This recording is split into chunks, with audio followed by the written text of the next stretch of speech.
I mean, there are a lot of different religions worldwide, a lot of different ways of life people choose to live. Mm-hmm.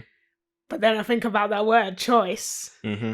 and I'm like, do we choose them? Because there are a lot of different influences that determine the religion or way of life you're going to choose. Yeah, most definitely.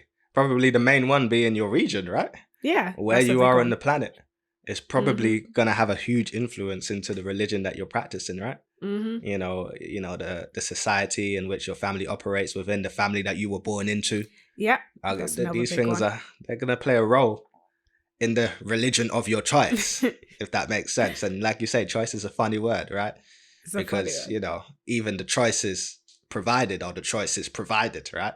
So, you know, that choice can be an illusion, if that makes sense. But yeah, most definitely. I'm sure if you could get up the stats on it world over, I'm sure you would determine that your region is most likely to determine the religion that you are practicing, if that makes sense. You're likely to have inherited your religion from your parents. You know, like you say, this day and time, there are so many different religions, so many different sects of each religion as well. Yeah. Or often religions have different sects within them, if that makes sense. So therefore, there's a variety of choices in that sense, where the reasons for your choices could be, you know, could be varied. Varied, yeah, exactly. But in general, you're likely to have inherited, if you are religious, you're likely to have inherited that religion from your parents, if that makes sense, which is fine, to be honest. That's normal.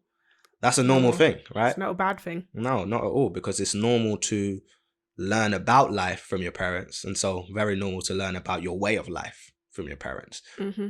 What I would say is this, though. You have to consider the position you are in. You, your family, your people. What position are you in?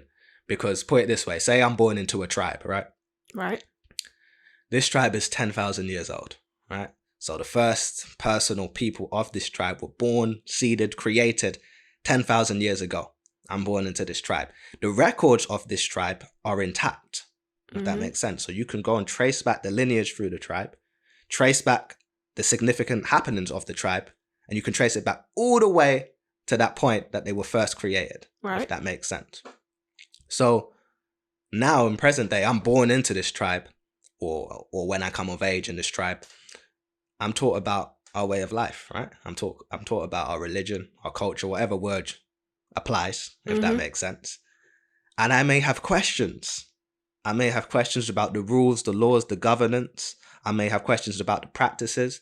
I may have questions about the stories, the timing of the stories, how it applies to me, how it applies to our people, so on and so forth. I may have those questions, right? Not only should my surrounding people, my family, my parents, other members of my tribe be able to provide me with answers to these questions, but also now, because the records are intact, I can go and trace it back and confirm everything that they're saying. I can go all the way back to that first point 10,000 years ago, which is a point where you should find God, right? Or the equivalent of God. Yeah, you should. Know, the creator, the creators, so on and so forth. Whatever name you want to use. At that point, you should find that being or those beings, and you trace back to the beginning point. So through the records, I can clearly see this is what our creators left for us. This matches my people. This matches my tribe. They've given me answers to all the questions. Everything makes sense. So it's fine, and it's normal in such an environment to say, okay, I've learned everything I need to know about myself, about my being, what I'm capable of, etc., from my surroundings, from my people, if that makes sense. What we have to consider is that if you're not in that position I've just described, if that makes sense, if your records are not intact, and you can go back, and you cannot go back and trace that to the beginning point, if that makes sense. So when you're dealing with, in this world, African people, world over, whatever term you want to use, black people all around the world, our story has been interrupted. To say the least. To say the least. It's been interrupted, right? So our records aren't intact in that shape and form. We've been robbed of too many things. We've been robbed of our language, of our culture, of our names, of our entire identity has been taken from us, right? Right. So we're in a situation where we don't have those things, if that makes sense. So now if you're born into a family that's practicing a certain religion, let's say Christianity, because that's what we were surrounded by in this part of the world. Yeah. If you're born into an African family, or a family of African descent, practicing this way of life. Now those questions that I mentioned, those questions about the rules, the laws, the governance, those questions about the timings of the stories and how they apply to your people, the practices, so on and so forth, now they become more important. Now they become more pertinent because you can't go and confirm that for yourself. You can't trace back and say, okay, yeah, this is most definitely what our creators left us with. This matches, this applies. This is what my people have been living, the way of life they've been living. Exactly. You can't do that. So now those questions are just, they're paramount. You have to be able to ask those questions. You have to ask those questions. And it's like if you don't, then why are you not asking? Yeah, well, there you go. Yeah. Why are you not asking? If that makes sense. And this is what we always say. We were speaking about this with Rectu the other day. There's a book that our teacher wrote called Age of Adamites Past. Yeah. Written by Baba Yanun. It's a part of that. So it's a small little scroll. So you can get through that quick time. Mm-hmm. Highly recommend it. And within that book, what Baba Yanun demonstrates is that if you go in the Bible, and let's talk about the Bible, Christianity. If you go in the Bible, you have the ability to trace the lineage of the characters within the Bible. So from God to Adam all the way down to Jesus and so on and so forth. You can trace the lineage. Mm-hmm. And you can see what age these people were when they had their children and so on and so forth. So through that method, you can go all the way back to Adam and determine how long ago that was. Right? Yeah. So what is demonstrated in that book is that Adam and the stories within the Bible are no older than 6,000 years. So that means Adam existed around 6,000 years ago, right? Mm-hmm. Yeah. There are various sects of science, various branches of proof and study that have long ago proven that, and let's talk from an African perspective, though this can apply in other areas as well, but from an African perspective, that prove that we as Africans have existed for far longer than 6,000 years. Far longer. Way longer than 6,000 years. So then the obvious question becomes, well, if me and my people, or if our people predate this religion, how can it apply to me? Mm-hmm. Does that make, how can it apply to me? What was I doing before this religion arrived? We existed. My ancestors existed. That's been proven. So what were we doing before? And that's just a pertinent question. Very pertinent. And it's been well established we existed as a people before that. So you got to ask the question. You have to ask the question. So, and that's just one of the ones that pop up immediately in terms of the timing. That's why I spoke about the timings of the stories, right? So important, because now if you as a people predate that religion, that means, you were alive. So what were you doing, right? That means when your creators left you, they didn't leave you with that. That came in at a later date as far as your story is concerned. Now, it may apply to some other people, but it doesn't apply to you because you and your people have existed for longer than that story has, if that makes sense. And so you have to be able to ask the questions, but often when you ask these questions, some, not all, I will say, I've had discussions with people within religion. Some of them are good discussions, but some people will immediately shut those questions down as soon as you ask them. Any questions? No, you can't ask that. You can't question God. Blasphemous. Yeah. Blasphemous. You can't do it. You just have to believe. This belief thing, this faith and belief thing. It's a problem. It's a problem. It's an issue. And I know it's a sensitive topic for some people because they take their faith and their belief so seriously, right? But it's an issue because faith and belief has the ability to rob you of logic, right? Mm-hmm. There are certain logical questions that you would ask in any other area of life. But because you have faith and because you believe, you don't ask them, right? Right. And if you're in a position where you can't ask questions, how do you grow? Exactly. How can you learn to understand, or as we like to say, overstand the very thing you are practicing? Yeah. It's impossible. Even from the position of living that religion to its fullest, you have to be able to ask questions to have an understanding of being able to devote yourself. Exactly. I know exactly why this is exactly. And that's so important what you just said, because you're saying, I'm going to devote my life. My life. That's your whole life. That's your whole life, man. All of it. Done. I'm going to devote my life to this religion and I can't ask questions. I can't do that. That makes no sense, right? Mm-hmm. So if you're in a way of life where you can't ask questions, or the people around you don't have the answers to the questions that you're asking, then most likely you're probably in the wrong way of life.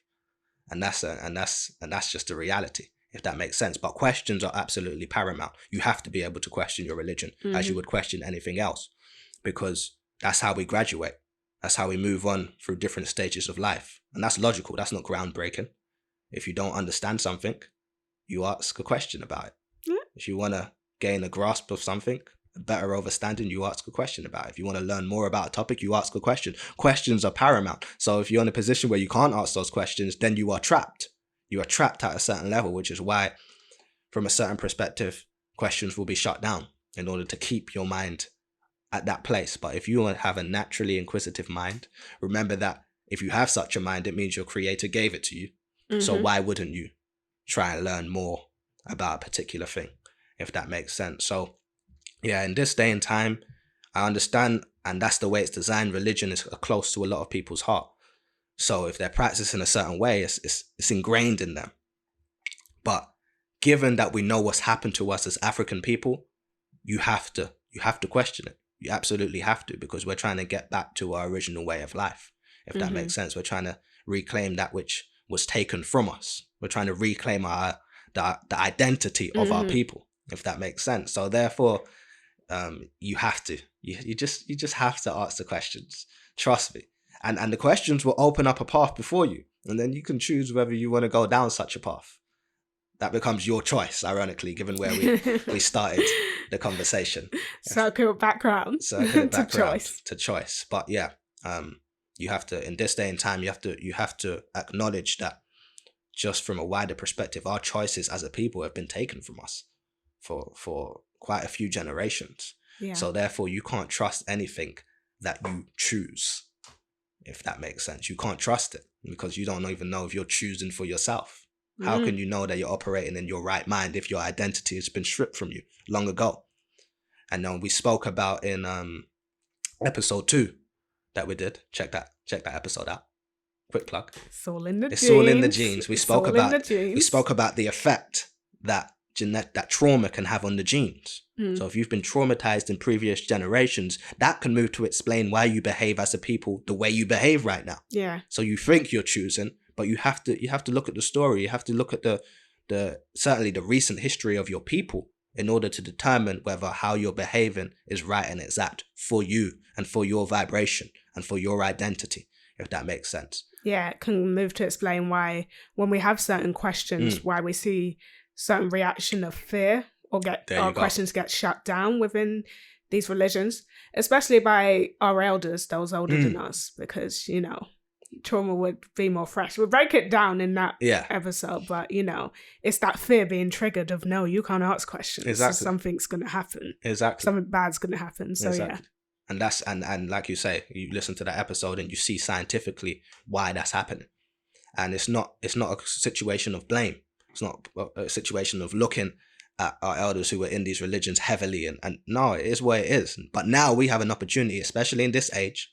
And I always say that's the one thing why I say questions are so important, because we're living in a privileged time whereby there is a being present who has all the answers to our questions. And he's been teaching for quite some time. So that's the reason that we speak of Baba Yanun the way we speak of him, because he has been breaking down these questions for many, many years now. If that makes sense. You can go back to the late 60s,